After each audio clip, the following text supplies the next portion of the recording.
वो जिसके सपने हमें रोज आते रहे, दिल लुभाते रहे, ये बता। जब इस एक्ट्रेस ने सिनेमा के पर्दे पर अपने हुस्न और अदाकारी का जलवा दिखाया तो पूरा जमाना उनका दीवाना हो गया। आपके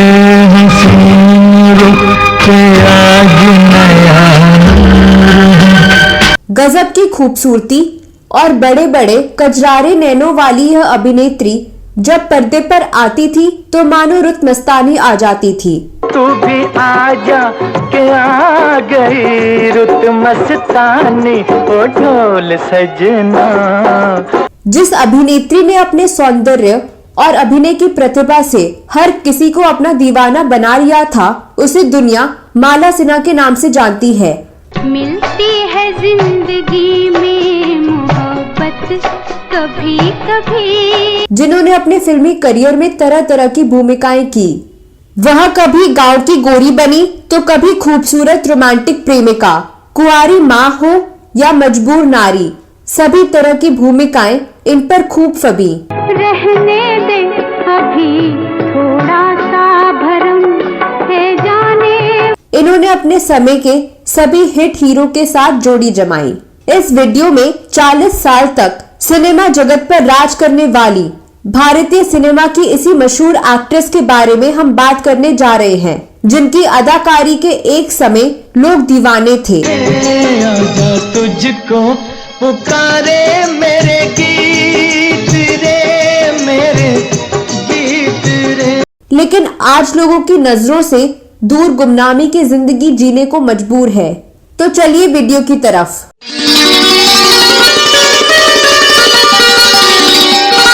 नमस्कार दोस्तों, मैं आपकी दोस्त और होस्ट साची।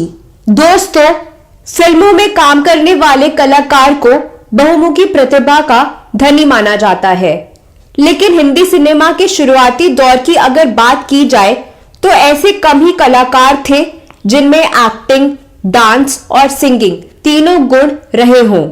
इन्हीं कलाकारों में से एक है माला सिन्हा, जिन्होंने 80 के दशक में बॉलीवुड में राज किया और अपनी अलग पहचान बनाई। ये बता दो कहीं तुम वही तो नहीं, वही तो नहीं। 11 नवंबर 1936 को कलकत्ता में जन्मी माला सिन्हा के पिता बंगाली और मां नेपाली थी। उनके बचपन का नाम आल्डा था। स्कूल में बच्चे उन्हें डाल्डा कहकर चिढ़ाते थे, लेकिन माला के माता पिता उन्हें बेबी कहते थे, इसलिए कई दोस्त उन्हें डाल्डा सिन्हा तो कई बेबी सिन्हा कहने लगे, जिसकी वजह से उनकी मां ने उनका नाम बदलकर माला रख दिया। यही नहीं, मां के नेपाली और पिता के बंगाली होने के कारण लोग उन्हें नेपाली भारतीय बाला भी कहते थे। माला सिन्हा को बचपन से ही गायकी और अभिनय का शौक था। उन्होंने कभी फिल्मों में पार्श्व गायन तो नहीं किया, पर स्टेज शो के दौरान उन्होंने कई बार अपनी कला को जनता के सामने रखा, जिसे जनता ने काफी सराहा। माला सिन्हा ने ऑल इंडिया रेडियो के कोलकाता केंद्र से गायिका के रूप में अपना करियर शुरू किया और जल्द ही बांग्ला फिल्मों के माध्यम से रुपहले पर्दे पर पहुंच गई। उन्होंने बंगाली फिल्म जय वैष्णो देवी में बतौर बाल कलाकार काम किया। उनकी बांग्ला फिल्मों में लौ कपाट को अच्छी ख्याति मिली। एक बार माला एक बंगाली फिल्म के सिलसिले में मुंबई पहुंची थी। यहाँ उनकी मुलाकात अपने जमाने की मशहूर अभिनेत्री गीता बाली से हुई। उन्होंने माला को निर्देशक केदार शर्मा से मिलवाया। कहा जाता है कि माला के करियर को आगे बढ़ाने में केदार शर्मा ने बहुत मदद की। उन्होंने अपनी फिल्म रंगीन रातें में बतौर अभिनेत्री काम दिया, लेकिन उस समय रुपहले पर्दे पर नरगिस, मीना कुमारी, मधुबाला और नूतन जैसी प्रतिभाएं अपने जलवे बिखेर रही थीं। माला के लगभग साथ वैजंती माला और वहीदा रहमान भी आ गईं। माला के लिए इन सब के बीच अपनी पहचान बनाना बेहद कठिन काम था, लेकिन वे इसमें पूरी तरह से कामयाब रहीं। बड़े नर्वस हैं आप? नर्वस? जी, मरते मरते तो बचा हूँ। कहीं चोट तो नहीं आई? फिल्म बादशाह के जरिए माला सिन्हा हिंदी फिल्म के दर्शकों के सामने आई। शुरू में कई फिल्में फ्लॉप हुई। फिल्मी पंडितों ने उनके भविष्य पर प्रश्न चिन्ह लगाए। लोगों ने कहा कि यह नेपाली नाक नक्श वाली लड़की हिंदी फिल्मों में क्या चलेगी। एक बार एक निर्माता के पास जब वह गई तो निर्माता ने उनसे कहा कि पहले शीशे में जाकर अपना चेहरा तो देखो, ऐसी भद्दी नाक को लेकर हीरोइन बनने का सपना देखती हो। कुछ यह कहने में भी नहीं हिचकिचाए कि ये गोरखा जैसे चेहरे मोहरे वाली युवती ग्लैमर की इस दुनिया में नहीं चल पाएगी। इन फप्तियों की परवाह न कर माला सिन्हा ने अपने परिश्रम, लगन और प्रतिभा के बल पर अपनी कोशिश जारी रखी। फिर एक दिन अचानक माला सिन्हा की मुलाकात गुरुदत्त से हो गई। गुरुदत्त ने माला सिन्हा की खूबसूरती देखकर उन्हें फिल्म में लेने का मन बना लिया और फिर साल 1957 में आई फिल्म प्यासा में माला सिन्हा को कास्ट कर लिया। इसकी क्या कीमत लोगी? आप इन्हें छपवाएंगी ना? छापूं या ना छापूं? जल्दी बताओ, इनकी कीमत क्या लोगी? दरअसल फिल्म प्यासा की स्क्रिप्ट पहले मधुबाला के लिए लिखी गई थी, लेकिन मधुबाला यह फिल्म नहीं कर पाई तो माला सिन्हा को इसमें काम मिल गया। इस फिल्म के निर्माता, निर्देशक और अभिनेता गुरुदत्त ही थे। फिल्म रिलीज हुई और हिट हो गई। प्यासा ने माला सिन्हा के लिए फिल्मों के रास्ते खोल दिए। इसके बाद माला सिन्हा के पास फिल्मों के ऑफर्स की झड़ी लग गई। इसके बाद उन्होंने धूल का फूल, फिर सुबह होगी, हरियाली और रास्ता, अनपढ़, दिल तेरा दीवाना, गुमराह बहुरानी, जहां आरा, हिमालय की गोद में, आंखें, दो कलियां और मर्यादा सहित अनेक फिल्में की और दर्शकों के दिलों पर अब माला सिन्हा राज करने लगी थी। नींद कभी रहती थी आँखों में, अब रहते। दरअसल माला सिन्हा में हर तरह की भूमिका निभाने की क्षमता थी। यही वजह है कि उस वक्त के हर डायरेक्टर ने उनके साथ काम किया। सारे जग को भुलाए के कभी होठों से मुझे भी लगा। केदार शर्मा, बिमल राय, सोहराब मोदी, बी.आर. चोपड़ा, यश चोपड़ा, अरविंद सेन, रामानंद सागर, शक्ति सामंत, गुरुदत्त, विजय भट्ट, ऋषिकेश मुखर्जी, सुबोध मुखर्जी, सत्येन बोस ने माला को हीरोइन बनाया। इन्होंने अपने समय के सभी हिट हीरो के साथ फिल्में की, परंतु दिलीप कुमार के साथ एक भी फिल्म नहीं की। यहाँ तक कि राम और श्याम में मिले ऑफर को भी ठुकरा दिया। इसके पीछे की कहानी तो नहीं मालूम, मगर यह एक कड़वा सच है कि दिलीप कुमार और माला ऑन स्क्रीन कभी साथ नजर नहीं आए। राज कपूर के साथ माला सिन्हा ने 3 फिल्मों परवरिश, फिर सुबह होगी तथा मैं नशे में हूँ में सफल जोड़ी बनाई थी। मस्ती भरा है समा, हम तुम्हें दोनों यहाँ। तो देव आनंद के साथ भी माया, लव मैरिज काफी पसंद की गई थी। माय डियर हस्बैंड, मैंने तो सिर्फ इतना ही बताया है कि मेरी शादी हो चुकी है। धीरज रखो, धीरज रखो। मैंने कहा है मेरी शादी हो चुकी है। राजेंद्र कुमार, किशोर कुमार और धर्मेंद्र के साथ भी अलग अलग 7 फिल्में आई। नेफा बॉर्डर पे आपका ये आर्टिकल पढ़ा, बड़ा सख्त लिखा है आपने। शायद आप ये भूल रहे हैं, अभी तक हमारे गवर्नमेंट की यही पॉलिसी है, हिंदी चीनी भाई भाई। नई गली नया शहर संभल के चलिए, हाँ। पुकार के कहूंगा मैं कि तू है मेरी जान। शम्मी कपूर के साथ उजाला और दिल तेरा दीवाना भी सफल फिल्में रही, लेकिन माला सिन्हा की असली फिल्मी केमिस्ट्री विश्वजीत के साथ बनी। दोनों ने 10 फिल्मों में साथ फिल्मी पर्दे पर आकर मिसाल कायम की थी। बहुत खूब, बहुत खूब। बहुत धन्यवाद, बहुत धन्यवाद। इतने सारे धन्यवाद की क्या जरूरत थी? एक ही धन्यवाद काफी था। मैंने कहा था ना, आप गुस्सा हो जाएंगी। सफल हीरोइन होते हुए भी माला सिन्हा ने नवोदित हीरो के साथ काम करने में कोई हिचक नहीं दिखाई। धर्मेंद्र के साथ की गई फिल्म अनपढ़, संजय खान के साथ दिल लगी, अमिताभ बच्चन के साथ संजोग और राजेश खन्ना के साथ मर्यादा इनके उदाहरण है। चुपके से दिल दे दे नहीं थे शोर मच जाएगा, हाँ शोर मच जाए। वो जरूरी फाइल खोकर मैं आपके सामने अपराधी बना खड़ा हूँ। विश्वास के साथ आपके हाथ सौंपी हुई चीज को आखिर तक संभाल कर रखना क्या आपका फर्ज नहीं? आप शायद कॉलेज जा रहे हैं। जी हाँ। मैं भी कॉलेज जा रही हूँ।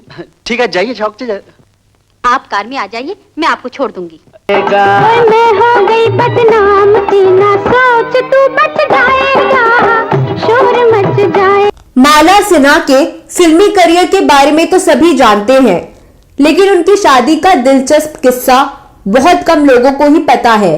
नेपाली फिल्मों में अपना करियर शुरू करने वाली माला सिन्हा सन 1966 में नेपाली फिल्म मारी घर की शूटिंग करने काठमांडू गई थी और उस फिल्म में काम करने वाले नेपाली एक्टर चिदंबर प्रसाद लोहानी से उन्हें प्यार हो गया और उन दोनों ने शादी करने का फैसला किया। हालांकि शादी से पहले चिदंबर ने माला से एक शर्त रखी थी और माला ने अपने करियर के पीक पर भी उस शर्त को मानने के लिए तैयार हो गई। वह शर्त थी शादी के बाद फिल्मों में काम न करना। लेकिन जब परिवार के सामने शादी की बात आई तो दोनों ही परिवार अपने रीति रिवाज से शादी करने के लिए अड़ गए थे। माला सिन्हा ईसाई थी, इस वजह से उनके पिता की इच्छा थी कि बेटी माला की शादी गिरजाघर में कोई पादरी कराए। माला सिन्हा ने अपने साथी कलाकार चिदंबर प्रसाद लोहानी के साथ 16 मार्च 1968 को ईसाई विधि से शादी की और फिर कोर्ट मैरिज की। लेकिन 2 बार शादी होने के बाद भी लोहानी के परिवार को संतुष्टि नहीं मिली और हिंदू होने की वजह से उन्होंने यह शर्त रखी कि जब तक बहू 7 फेरे नहीं लेगी तब तक उनका गृह प्रवेश नहीं होगा। और इस तरह तीसरी बार लोहानी के साथ ही माला ने 7 फेरे लिए। हालांकि शादी के बाद भी माला अपने फिल्मों में काम करने का मोह नहीं त्याग पाई और वह फिल्में साइन करती रही थी। माला की फिल्मों के प्रति लगाव को देखते हुए चिदंबर ने अपनी शर्त वापस ले ली थी और 1985 तक वह लगातार काम करती रहीं। 1985 में दिल तुझको दिया करने के बाद माला को लगा कि बढ़ती उम्र और ग्लैमर के अभाव में उनका जमाना सिमट गया है।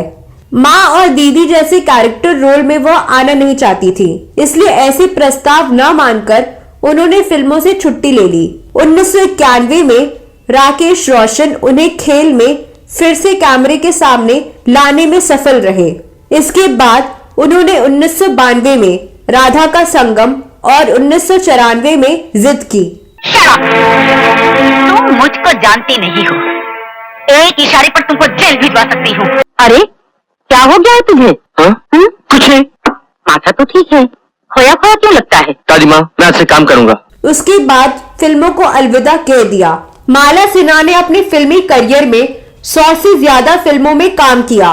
उनकी कुछ खास फिल्में प्यासा, धूल का फूल, पतंगा, हरियाली और रास्ता, अनपढ़, गुमराह, बहुरानी, जहां आरा, नीला आकाश, हिमालय की गोद में, बहारें फिर भी आएंगी, मेरे हुजूर, संजोग, 36 घंटे आदि है। धूल का फूल में अभिनय के लिए माला सिन्हा को 1959 फिल्म फेयर का बेस्ट अवार्ड मिला था। औरत की समझदारी मर्द की चालबाजी के सामने खत्म हो जाती है। मर्द मोहब्बत का वादा करता है, औरत भरोसा कर लेती है।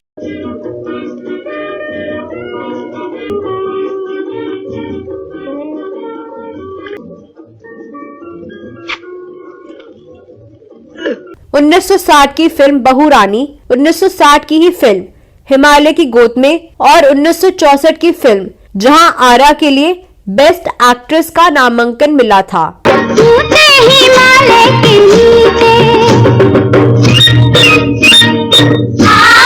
सन 2007 में इन्हें स्टार स्क्रीन अचीवमेंट अवार्ड से सम्मानित किया गया था। एक से बढ़कर एक सुपरहिट फिल्मों में अपनी हुनर और हुस्न का जलवा बिखेरने वाली एक्ट्रेस माला सिन्हा के बारे में कहा जाता है कि वह अपने पिता अल्बर्ट सिन्हा की तरह बहुत कंजूस थीं।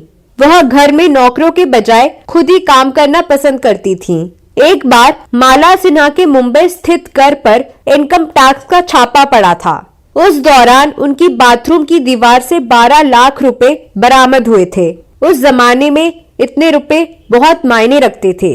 इनकम टैक्स के अधिकारी इस पैसे को जब्त करने की बात कर रहे थे, लेकिन इस पैसे को बचाने के लिए अभिनेत्री माला सिन्हा ने अदालत में बेहद हैरान करने वाला बयान लिखकर दे डाला था, जिसे सुनकर वहां मौजूद सभी लोग सन्न रह गए थे। माला सिन्हा ने इन पैसे को बचाने के लिए लिखकर दिया था कि उन्होंने वेश्यावृत्ति करके यह रुपए कमाए हैं।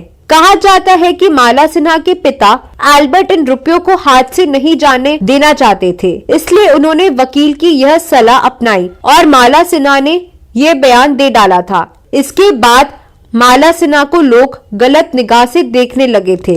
माला और चिदंबर की एक बेटी हुई जिसका नाम है प्रतिभा सिन्हा। प्रतिभा ने बॉलीवुड में बहुत धूम धड़ाके के साथ एंट्री की थी।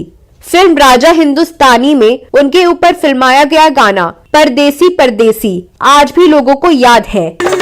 परदेसी परदेसी जाना नहीं। हालांकि प्रतिभा का करियर कुछ खास आगे बढ़ नहीं पाया। प्रतिभा सिन्हा आखिरी बार 2000 में आई फिल्म ले चल अपने संग में नजर आई थी। मीडिया रिपोर्ट्स के मुताबिक बेटी की असफलता से मां माला सिन्हा काफी निराश हो गईं और लाइमलाइट से दूर चली गईं। अब इन दोनों मां बेटी मुंबई में बांद्रा में गुमनामी की जिंदगी जी रहे हैं। तो दोस्तों, यह वीडियो कैसा लगा जरूर बताएं। माला सिन्हा के बारे में आपके पास कोई और जानकारी है तो कमेंट बॉक्स में अवश्य लिखें। अगले वीडियो में मैं फिर फिल्मों, गीतों और फिल्मी हस्तियों से जुड़ी कोई नई कहानी या नई जानकारी लेकर हाजिर हो जाऊंगी। दोस्तों, अगर आप फिल्मों और फिल्मी हस्तियों के बारे में दुर्लभ जानकारियां जानना चाहते हैं तो हमारी वेबसाइट classiclegend.in पर जरूर जाएं। इस वेबसाइट का लिंक डिस्क्रिप्शन में दिया हुआ है। अगले वीडियो में फिर मुलाकात होगी, तब तक के लिए नमस्कार।